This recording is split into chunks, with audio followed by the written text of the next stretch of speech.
Jovem TV, feita para você.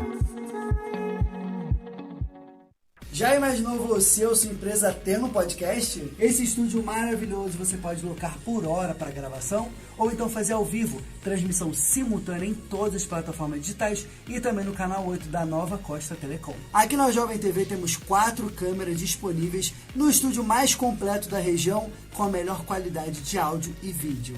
E aí, ficou interessado? Entre em contato agora mesmo pelo telefone e e-mail da Jovem TV que está na sua tela e deixe sua empresa em evidência investindo em qualidade. Jovem TV, feita para você. Olá, meu queridão, olá, bonitinha. Aqui é o Ronaldo Macedo e eu te convido para conhecer a Bela Demais Web Rádio. Baixe o nosso aplicativo aí no Play Store do seu celular. Nós temos a melhor avaliação entre todas as rádios da região dos lagos. Bela Demais Web Rádio. Aqui você ouve música boa, tem muita alegria e, é claro, muita interatividade. Bela Demais Web Rádio, o rádio em evolução, uma rádio para você chamar de sua. Bela demais, bela demais, bela demais, Web Rádio.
Fala pessoal, Pensa Junto no ar. E aí, gente? Pensa Junto, Paulo Cotias Paulo e Roberto e o Orton. E aí, Orton? Boa noite. Hoje tem filme, né, Orton? Então. E ó, filmaço, hein? Hoje a dica tá imperdível. Exatamente. Não vou nem falar que é pra não dar spoiler. Até porque, cara, o tema de hoje é um tema forte, hein? Qual é? Golpes e contragolpes na história. Golpes e contragolpes na história. E olha que na história do Brasil tem a história disso, hein? Muita coisa. A gente vai começar por qual? Já que a gente está falando de história do Brasil, a gente vai começar por qual, Paulo? Vamos escolher uma, Paulo. Vamos pegar logo a Proclamação da República. Tá aí. Proclamação da República. Cara, em primeiro lugar, Paulo, assim, antes até de falar da proclamação, até para o público entender o conceito de golpe, né? O que é um golpe, né? O que é um golpe? Porque muitos confundem o golpe com uma revolução. São coisas bem distintas, né? Como é que eu enxergo um golpe, Paulo? Até para poder ilustrar legal por que a gente está escolhendo o 15 de novembro, por exemplo. Isso é polêmico. Tem colegas nossos aí que dizem que não é golpe, outros dizem que é golpe e tudo mais. Aliás, todo golpe que se preza é um golpe, é polêmico. É, né? Polêmico. Você tem um lado que diz que é, outro lado diz que não é. Eu enxergo o golpe, Paulo, como um movimento de sequestro. Como assim? Você tem um grupo minoritário que consegue, através dos seus recursos ou de algumas articulações, fazer impor a sua visão, o seu desejo ou o seu domínio. E o golpe, ele sempre enxerga o poder. Ele sempre almeja o poder. Só que ele é algo feito... Por que eu falo que é uma espécie de sequestro? Porque ele é algo pensado, engendrado, organizado e executado por um grupo muito específico e limitado de pessoas. O golpe não é para todo mundo, o golpe não é para qualquer um. Tanto é que quando você faz um processo revolucionário, geralmente você tem uma mobilização mais abrangente das bases, você tem uma marcha da história inevitável, até porque se recuperarmos o termo revolução como ele nasceu, ele é emprestado da astronomia. Que ainda flertava com a astrologia, estava nascendo a astronomia. E a Revolução como movimento, a época ainda da formação dos Estados Nacionais, das primeiras monarquias, ele tinha um sentido diferente. A Revolução era algo que saía de um ponto e a ele retornava. Isso. Ou seja, as pessoas falavam que um processo de revolução era um processo de eterno retorno. Como a Terra gira em torno do Sol e assim era andar em círculos. Andar em círculos. A questão da ruptura, da novidade, é um conceito absolutamente moderno. Isso. Mas que ainda reserva dos tempos medievais aquele sentido de inevitabilidade. Você não consegue frear o movimento terrestre, o movimento orbital terrestre. Então a revolução é um movimento irrefreável. As mudanças vão acontecer, estão maduras, e elas envolvem e impactam uma quantidade de atores, de participantes diretos e indiretos muito maior. E assim que ela se conclui, ela tem um compromisso também e responsabilidades muito maiores com aqueles aos quais ele representa. O golpe, pelo contrário, o golpe não tem esse compromisso. É verdade. O golpe vende a imagem de que ele está fazendo algo importante, algo bom, algo que vai salvar a coletividade, melhorar a vida da coletividade, só que a coletividade é uma mera espectadora desse processo. Isso. Então é o sequestro, é uma captura por determinados grupos, almejando o poder e vendendo para a maioria, ó, fica aí, aguarde, vem novidades, estamos assumindo o poder, mas é pelo seu bem. Então, diante disso, a gente pode vislumbrar o nascimento da República de uma maneira muito parecida. Isso. Tem até o livro, né, Os Bestializados, do José Murilo. Do Zé Murilo, em que, assim, no dia das manobras lá no campo de Santana, o povo ficou bestializado. O que está acontecendo aqui? É procissão de igreja? É festa? Alguém invadiu? O que está acontecendo? E era um grupo do exército à frente disso. Então você tem um pequeno grupo articulado com outro pequeno grupo, com os clubes republicanos, com o incipiente Partido Republicano, com uma fração do agronegócio naquele tempo, em especial dos paulistas, mas em especial, Paulo, aderentes a essa base, os descontentes com a abolição. Isso. Que não necessariamente representavam a frente mais progressista do agronegócio. Muito pelo contrário.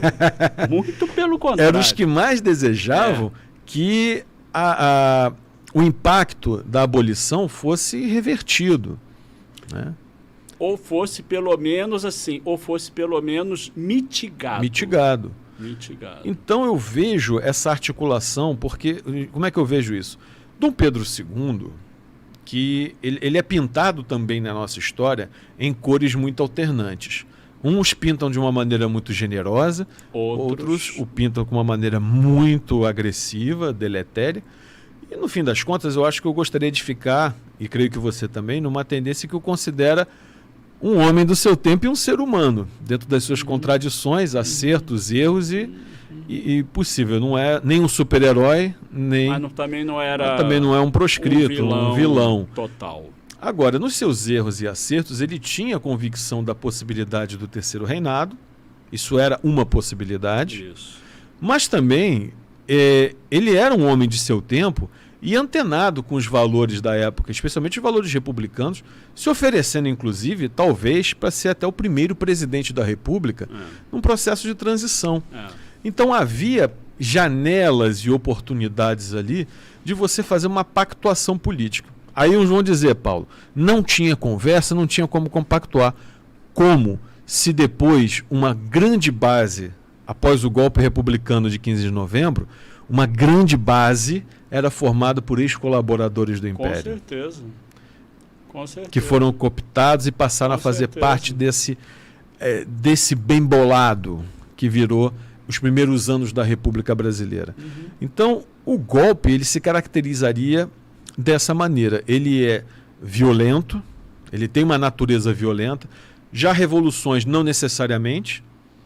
Revolução industrial, ela teve uma violência fática, mas não uma violência armada, estrutural. Outras revoluções comportamentais, revoluções tecnológicas. O golpe não. A premissa do golpe é a violência. é a violação, é a ruptura, é a tomada. Então isso houve aqui no Brasil. Tanto que o imperador recebe a notícia por um oficial, né, de uma patente incompatível com a dignidade de um imperador, e recebe, olha, você tem que ir embora agora. E com muito tato da diplomacia, você consegue fazer com que o imperador ganhe pelo menos uma madrugada em um dia para juntar tudo e ir para o porto escondido da população na calada da noite. Então é difícil dizer que a República Brasileira nasce de um processo revolucionário porque, enfim, não foi uma grande revolta, por exemplo, ao modelo haitiano. Não foi uma revolta onde escravizados se levantaram e constituíram uma república ou participaram como uma força. A escravidão já havia sido abolida.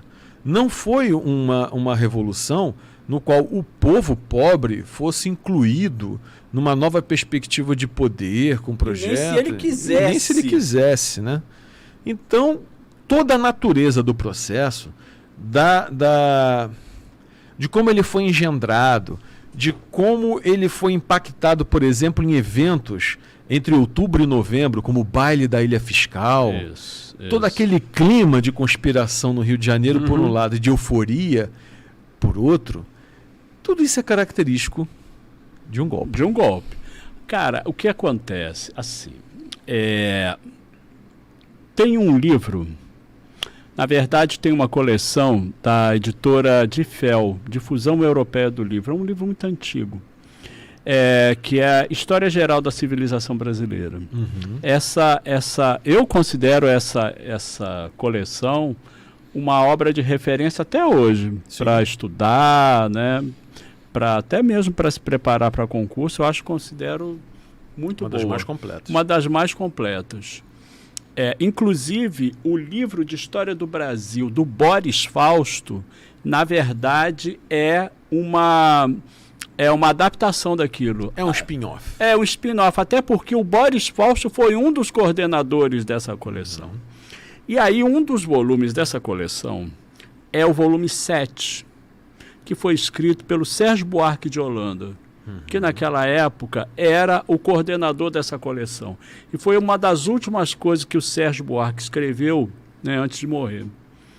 E o 7º volume da coleção, ele foi todo escrito pelo Sérgio Buarque. E é exatamente sobre isso. O que o Sérgio Buarque... Aliás, eu acho que é um texto pouquíssimo conhecido do Sérgio Buarque de Holanda e pouquíssimo valorizado até mesmo pela ciência política brasileira.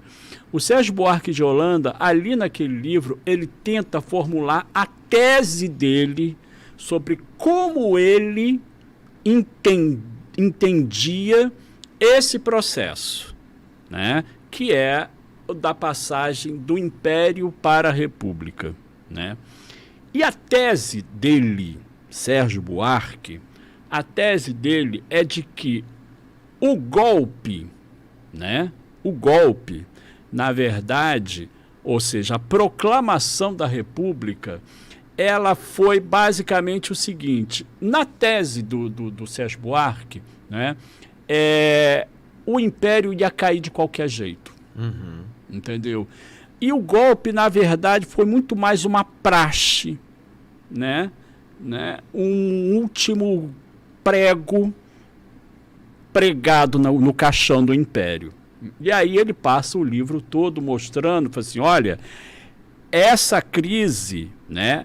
Essa crise que desagou no golpe, ela não era nova, entendeu? Ou seja, na verdade, o Sérgio Buarque de Holanda, ele identifica na década de 70 como o começo desse processo de decadência do Império.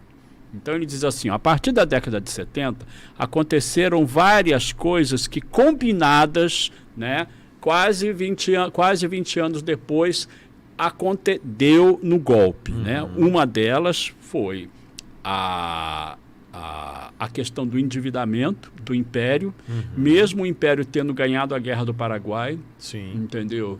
Mas, segundo o Sérgio Buarque de Holanda, A Guerra do Paraguai quebrou o Império, ou seja, o Império ganhou a guerra, mas perdeu a coroa, né, para o Sérgio Buarque.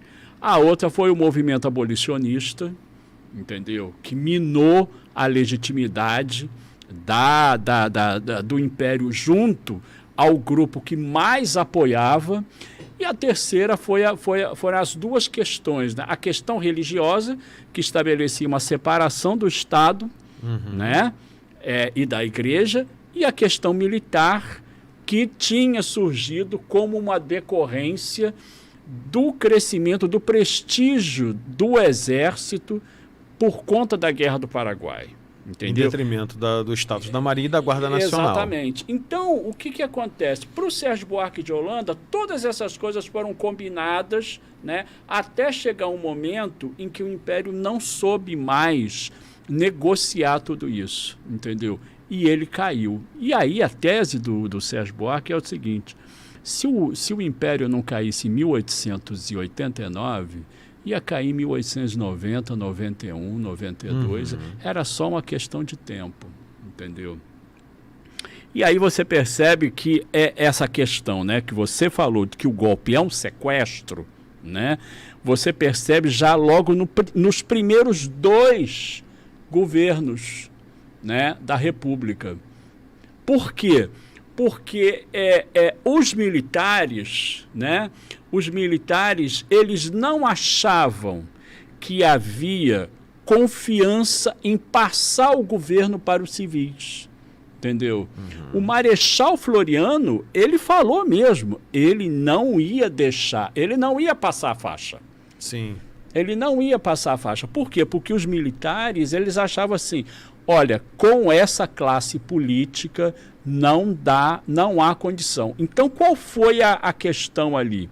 A questão ali é que, naquele momento da proclamação da República, os militares começaram a desenvolver a ideia de que eles são a solução do país. Por meio de uma ditadura positivista. Por meio de uma ditadura. Então, ali começou um pensamento dentro da corporação militar de que era mais ou menos o seguinte: olha, nós estamos aqui como salvaguarda da República, porque a hora que os civis começarem a patinar, a gente entra para recuperar esse legado da República.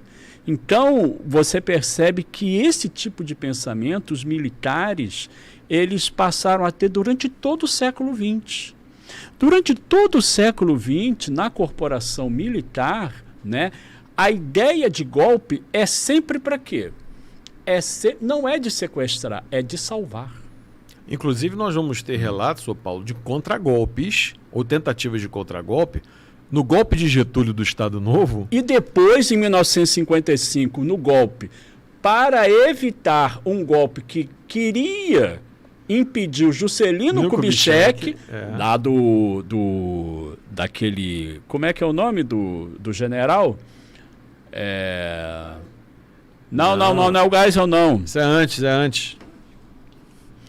É aquele general que acabou se tornando assim meio que um herói dentro. O Lott? O General Lott. O que acontece? Em 1955 foi exatamente isso. Em 1955, o General Lott, ele passou a ser o símbolo da legalidade, porque os militares não queriam que o Juscelino Kubitschek assumisse, mesmo tendo sido votado daquele jeito. A gente tem um ensaio de golpe em 54 com o Vargas, e 10 anos depois, de 64, o golpe toma forma, né? O golpe militar de 64. Na verdade, o que você tem é assim... Na verdade, você tem essa...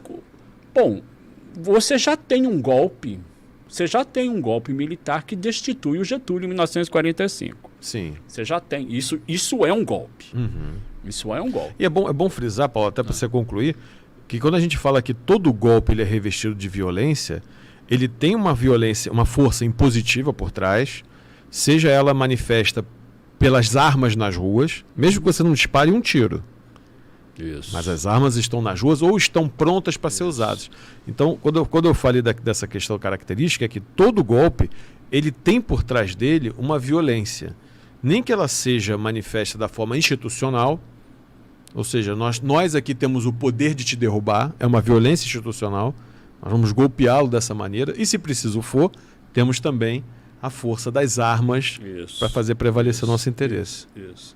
E aí você vê uma coisa que é muito interessante, nesse caso, né, que, assim, você tem a geração de militares que tenta, né, fazer esses golpes a partir de 1945, ela é a geração que começou a sua carreira lá na década de 20 como os tenentes. Porque, na verdade, se você pegar o tenentismo, tanto de 1922 quanto de 1924, também são tentativas de golpe, né? Também são tentativas de golpe. E você pega, em 1935, a intentona comunista também é uma tentativa de golpe. Entendeu? E aí você percebe o quê? Você percebe que os militares de 22 são aqueles que depois vão lá para a Força Expedicionária, voltam para o Brasil, né? E quando eles voltam para o Brasil, eles já voltam com já voltam com a decisão de que o Vargas não pode continuar mais no poder. Entendeu? Ou seja, a derrubada do governo Vargas começa na volta da Força Expedicionária. Entendeu? E aí você percebe que é muito interessante, né? Você percebe que os militares derrubam o Vargas em 1950, o Vargas em 1950, mas, ao mesmo tempo, você vê que eles também participam da política concorrendo nas eleições, como o brigadeiro Eduardo Gomes. Sim. Entendeu? Que disputou lá com o Vargas em 1946, tomou um passeio, né, do Vargas, concorreu de novo em 1950, perdeu de novo. Então, na verdade, ganhou o Dutra. Na verdade, o Dutra ganhou, que aliás, o Dutra é uma questão muito interessante, né, cara? Porque o Dutra é um presidente que, na verdade, ele tem uma história muito interessante, né? Porque todo mundo dizia que que o Dutra ele despachava lá em Bagé, que era onde estava o Vargas, né? Que estava, entre aspas, exilado, né? Então, na verdade, o Dutra era meio que um presidente... Um misto, tá? Entre o militar e o populismo. E uma pessoa assim que estava inteiramente na mão do Vargas, né? E aí o que acontece? A partir de 1950, né, quando o Vargas volta ao poder, derrotando mais uma vez o Eduardo Gomes, aí você vê toda aquela coisa de que, assim, os militares... Não, cara, a gente tem que fazer alguma coisa, porque senão o Vargas vai ficar eternamente no poder, entendeu? E você vê todas aquelas injunções, né, para derrubar o Vargas. Quando eu morava no Rio de Janeiro, um dos primeiros estágios que eu fiz em arquivo foi no Museu da República. Eu trabalhei durante 2 anos no Museu da República, Paulo. Gosto muito de lá. Você gosta, né? Eu gosto. E eu lia a correspondência do Vargas e eu passava pelos lugares, assim, pelas dependências da casa onde o Vargas vivia. Então, aquela coisa, a cama onde ele morreu, tá, eu passava por lá, o pijama lá com o buraco da bala, entendeu? Isso. E uma coisa que eu sempre achei assim, impressionante é que nos últimos dias do Vargas, né? O Vargas, ele era uma pessoa inteiramente solitária. Inteiramente solitária. Para você ter uma ideia, ele almoçava na cozinha com uma marmita e ele sozinho. Entendeu? Sozinho. É muito interessante esse tipo de coisa. O isolamento, né? Totalmente. Ele almoçava sozinho. Sozinho. Entendeu? O ajudante de ordem chegava lá, colocava lá o prato lá, entendeu? Era uma mesa mais ou menos desse tamanho aqui, com um tampo de mármore. Ele sentava sozinho ali no meio e ficava comendo. Entendeu? Esperando o fim dele. Que ele falou assim, não, cara, eu só vou sair daqui morto. E saiu mesmo. E saiu mesmo. E, Paulo, um outro exemplo, saindo um pouco do Brasil, que eu acho que é muito simbólico desse que a gente está discutindo, e é uma síntese, né? É o que aconteceu no Irã. 79. Antes, em 53... Do Reza Pahlavi. Em 53, o Irã... o que era o Irã na década de 50 ainda? Era... A Pérsia, né? Era a Pérsia, né? Então era uma comunidade de comerciantes, muita areia, muito camelo, muita... Era um mundo ainda que flertava com as tradições realmente das tradições comerciais do Império Persa. Aí descobrem um negocinho lá interessante chamado petróleo. Isso. Então, em 53, quando o Irã consegue eleger um presidente democraticamente eleito e o petróleo já havia entrado na jogada, os Estados Unidos vai lá e promove um golpe, uma primeira intervenção. A entrada do Reza Pahlavi no poder, um fantoche do Ocidente, proporcionou que o Ocidente pudesse controlar como quis a região, estabelecendo monopólios do petróleo, controlando, dando as cartas políticas nos locais. E aí vem um exemplo de um contragolpe muito nítido, que é a Revolução Iraniana. Isso, do Khomeini. Então, eu vejo o caso do Irã como exemplar. Você tem um processo de golpe, e golpe, quando a gente fala aqui, é para deixar o público desapaixonado. Porque o público fica assim, foi golpe, não foi golpe, foi golpe, não foi golpe. Golpe é toda derrubada de um governo legitimamente constituído, feito por meios ilegítimos. Isso é golpe. Então, assim, sem a carga emocional de que foi, não foi, não é, foi para salvar, foi para defender, golpe é golpe. E todo golpe tem uma perspectiva de poder. Então, nesse caso, a gente tem um golpe muito nítido do que aconteceu e, ao longo dos anos, um processo de contragolpe com a chegada da Revolução Islâmica. Isso. E olha, no caso, Paulo, olha como é que uma coisa... os Estados Unidos, por exemplo, que tanto prega a democracia como uma panaceia, não está conseguindo lidar muito bem com os seus problemas democráticos lá atualmente, mas sempre pregou a democracia como uma panaceia, desmantela uma experiência democrática no Irã, recebe de contragolpe uma experiência extremamente radical. De repente, o percurso da democracia iraniana não necessariamente poderia descambar numa teocracia. É verdade. Hoje nós poderíamos ter ali um governo democraticamente constituído de uma nação altamente desenvolvida. É possível. A história poderia ter tido outra marcha. Então, exemplos como esse me chamam muita atenção. Isso. Tá? Na verdade, o caso do Irã também é muito interessante, porque o que acontece? O Irã ele é um golpe, né, em que você tem a derrubada de um governo considerado ilegítimo por todas essas condições que você colocou, mas ele tem uma consequência muito mais séria, né? Porque ele teve um efeito demonstração em todo o Oriente Médio. Exato. Porque qual foi a grande mensagem da Revolução Iraniana?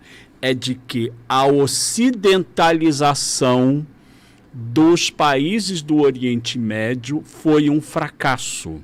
E que é o caminho da ruína. Então, essa ocidentalização, né, ela precisava ser combatida, porque a questão não era só você colocar um governante ilegítimo. A questão era você ter, em consequência disso, uma sociedade que importava esses valores ocidentais e que corroeram, né, tudo aquilo que de tradição e cultura o Oriente Médio desenvolveu em séculos. Então a Revolução Iraniana ela teve um efeito muito forte no Oriente Médio, entendeu? A ponto de mostrar o quê? Mostrar lá no Oriente Médio, foi assim, não, realmente, né? Nós queremos nos desenvolver, mas nós não queremos nos ocidentalizar, entendeu? Essa foi a mensagem que a Revolução Iraniana deixou.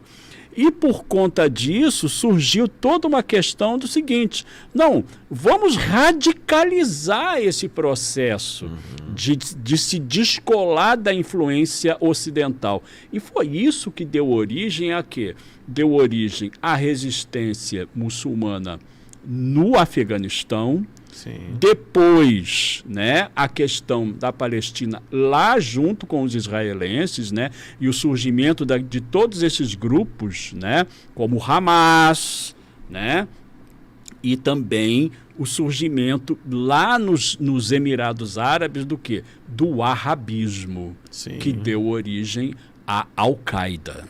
E Entendeu? também, Paulo, a emergência de líderes como o Muammar Gaddafi, Isso. como o Saddam Hussein, Isso. que todos chegaram ao poder por meio de golpe. No Egito isso acontece, enfim. Mas antes de a gente continuar esse papo, tem dica cinematográfica. Vamos lá, Wharton. Vamos lá? Fala aí, pessoal, tudo bem? O Horto Marenga chegando aí para mais uma dica de filmes, né, falando aí junto com o tema do Pensa Junto. E hoje, como que foi a questão de golpe, contra-golpe na história, nós vamos falar de um filme que eu particularmente eu gosto muito mesmo. Eu assisti na época 2 vezes no cinema, eu tenho ele em casa e eu acho ele simplesmente fantástico, né?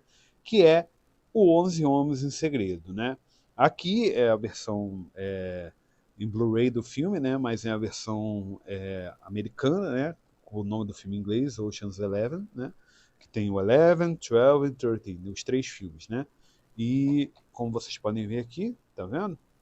É um dos filmes que eu gosto pra caramba, mas eu vou destacar logo assim de cara o primeiro filme. Por quê? O primeiro filme, ele na época, né, quando eu vou contar uma pequena história. Na época, quando eu estava vendo, quando eu fui ver o Senhor dos Anéis, né, e passou o trailer desse filme, eu simplesmente fiquei, caramba, pô, esse filme tem cara de ser muito bom. E não conhecia muita coisa. Depois, pesquisando, fazendo uma pesquisa, né, com uma coisa mais minuciosa, e descobri que é um remake de um filme de 1900, da década de 60, com Frank Sinatra, Sammy Davis Jr., Peter Lawford, né, como é que se diz? Jim Martin, que fez o maior sucesso na época, né? E é um filme bastante glamouroso, né? Bom, vamos contar um pouquinho da questão da história do filme. A história, né, conta a história de Daniel Ocean, né? Daniel Ocean, que é interpretado pelo George Clooney, que após um bom tempo na cadeia, ele é absolvido e ele sai da cadeia, né?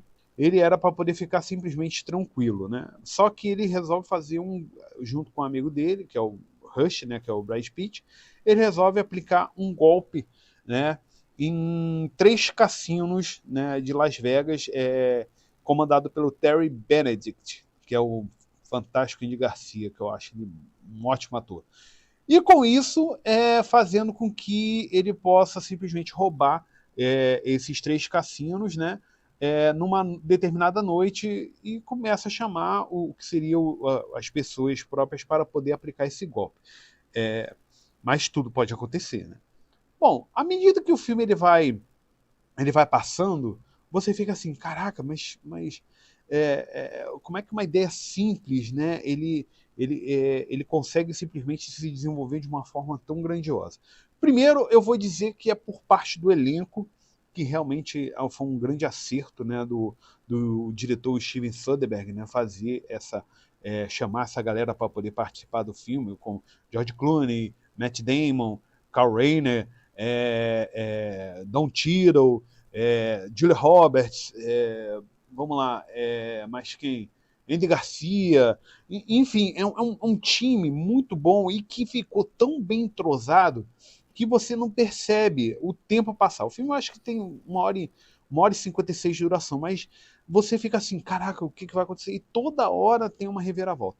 E foi a partir disso, né, que eu fiquei fã do Steven Soderbergh. Eu já conhecia o trabalho do Steven Soderbergh, que ele tinha feito Traffic, ganhou o prêmio de melhor diretor pelo Traffic, fez o Erin Brockovich, né, Uma Mulher de Talento, também com a Julia Roberts, e ele é um cara que ele sabe trabalhar muito bem com ritmos, né?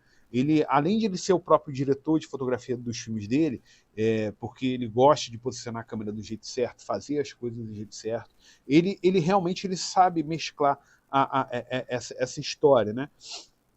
E o que é legal do filme é que não é somente um golpe, né? Eles não estão somente fazendo um golpe, eles estão fazendo uma vingança. Eu só não vou dizer detalhes sobre o que é essa vingança, é onde que vem o segredo, né? Eu não vou dizer isso.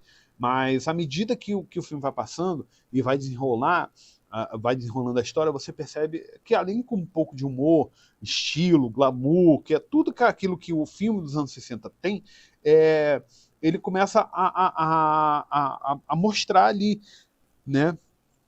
A única diferença, assim, existe uma grande diferença entre o filme, o remake de 2001, de 2002, para o filme de 1960, né? O filme de 60, como que ele já tinha, tipo, Frank Sinatra, que era um cantor, Dean Martin, que era um cantor, Sammy Davis Jr., que era um cantor, eles apostam um pouco no número musical. E ele é um filme com um ritmo um pouco mais lento, né? Ao invés de eles roubarem o que seria os cassinos na época, né? Eles preparam... E eu acho até uma inovação. O diretor do filme, Lewis Milestone, ele conseguiu também fazer algo inovador naquela época lá. Com um final totalmente diferente, que eu não posso contar, porque quando termina o filme você fica assim, caramba, sabe? Você não acredita no que acontece.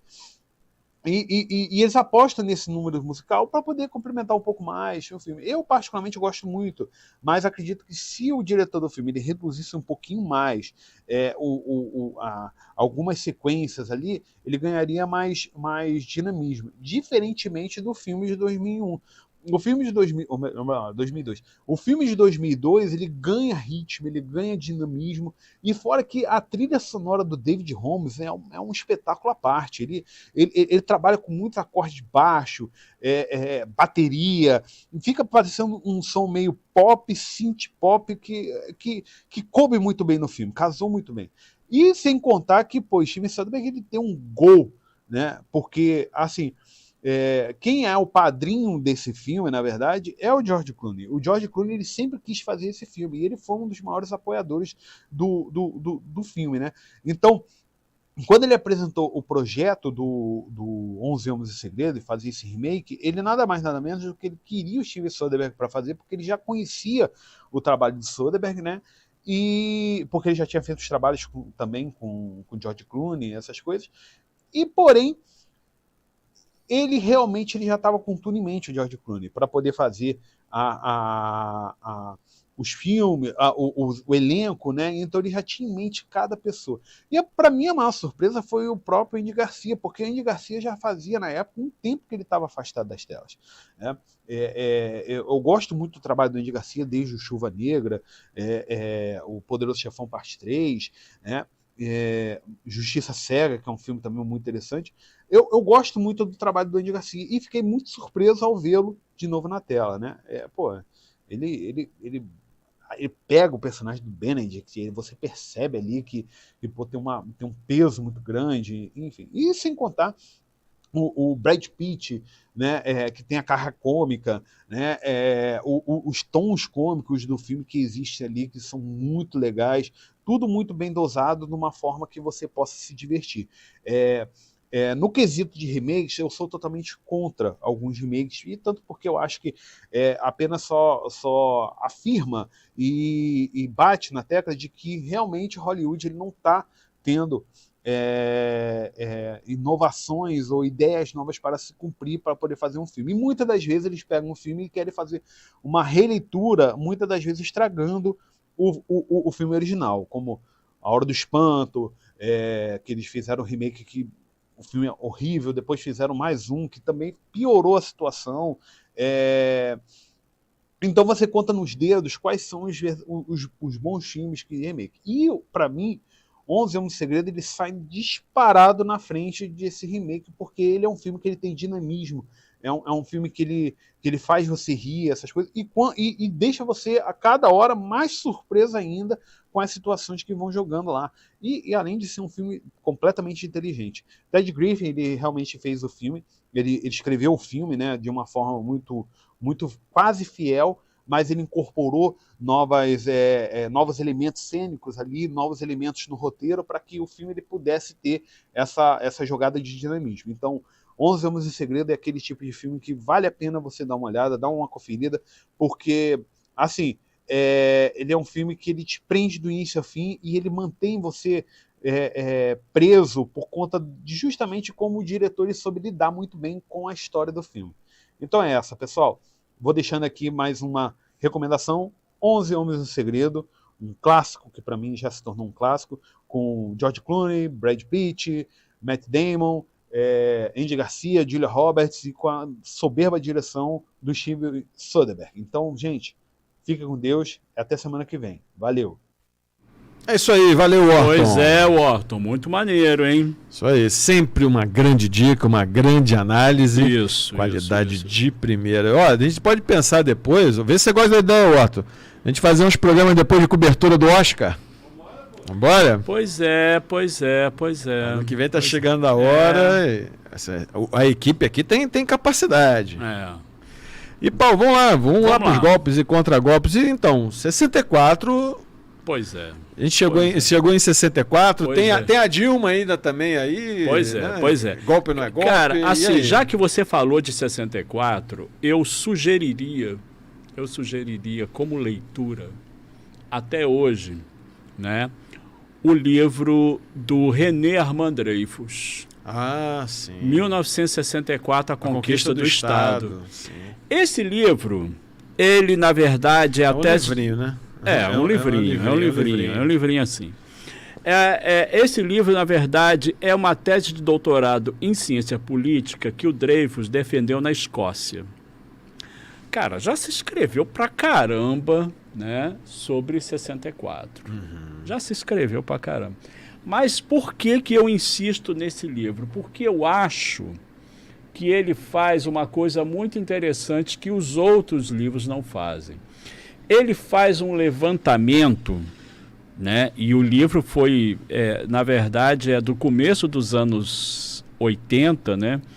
O livro é um levantamento documental muito grande, em que ele tenta mapear todos os grupos econômicos que, de alguma maneira, contribuíram direta ou indiretamente para o golpe. E qual é a grande tese do livro do Dreyfus?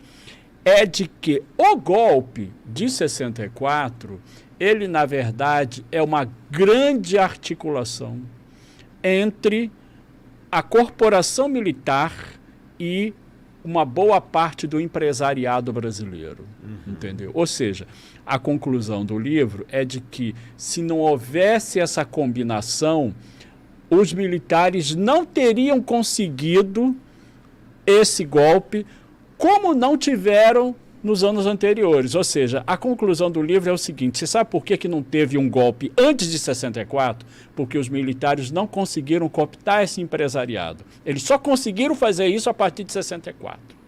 Entendeu? Então essa é a grande tese do livro do Dreyfus, entendeu?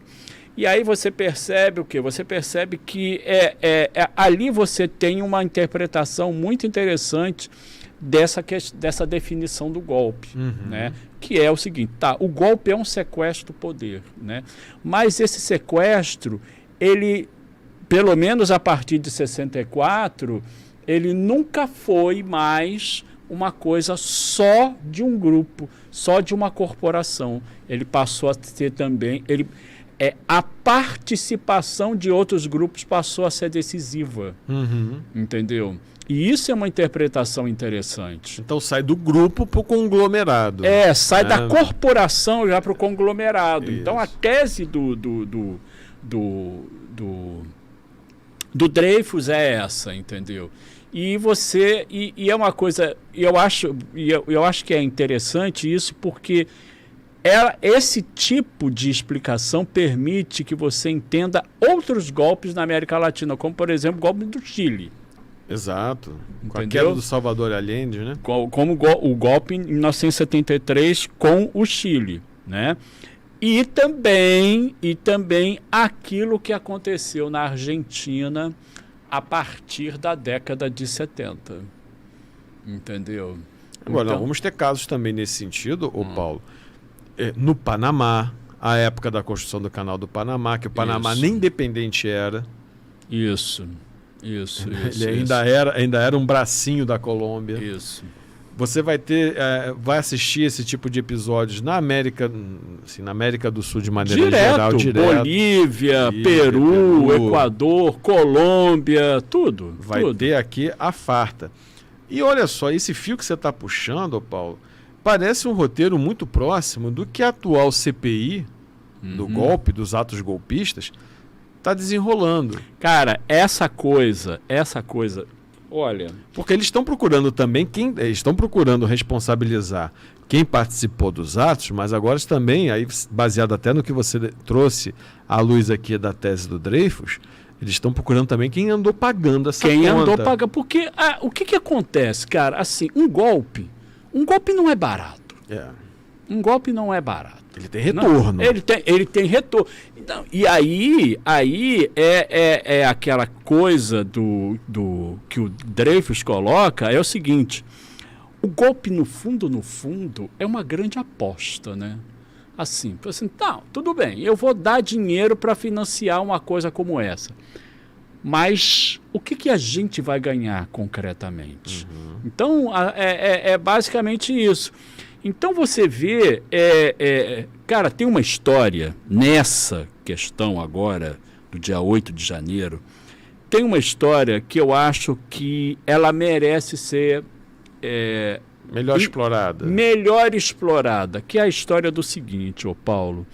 Entre 2021 e 2022...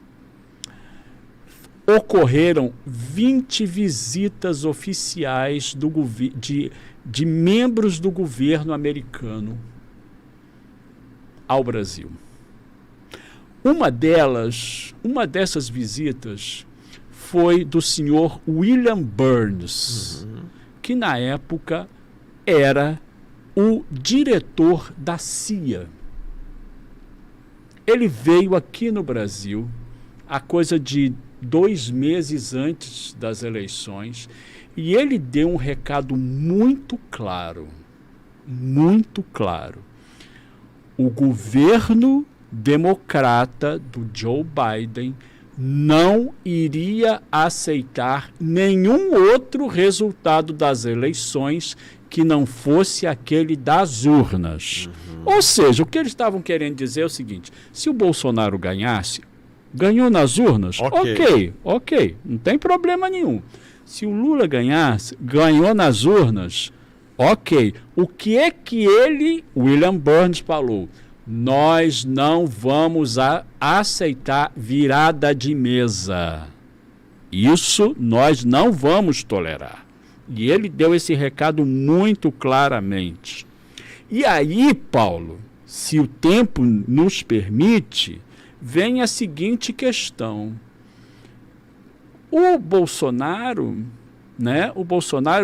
por tudo que a gente está vendo aí, efetivamente cogitou a ideia de virar a mesa. E por que a mesa não foi virada?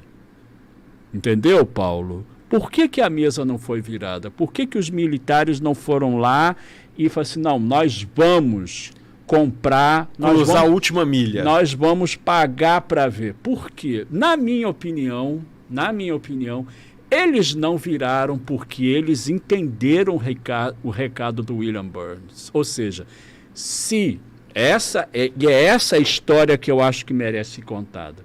Talvez, se Washington tivesse dado sinal verde, a história teria sido diferente, Paulo. Eu acho que sim, Paulo. E, inclusive, talvez tenha feito, aí estamos no universo aqui das especulações, né, das elucubrações, mas talvez esse recado tenha feito o golpe ir para frente, sim, ou a tentativa de golpe ir para frente, só que com uma outra roupagem, que é muito típica do que a gente vem observando no comportamento desse grupo já há algum tempo.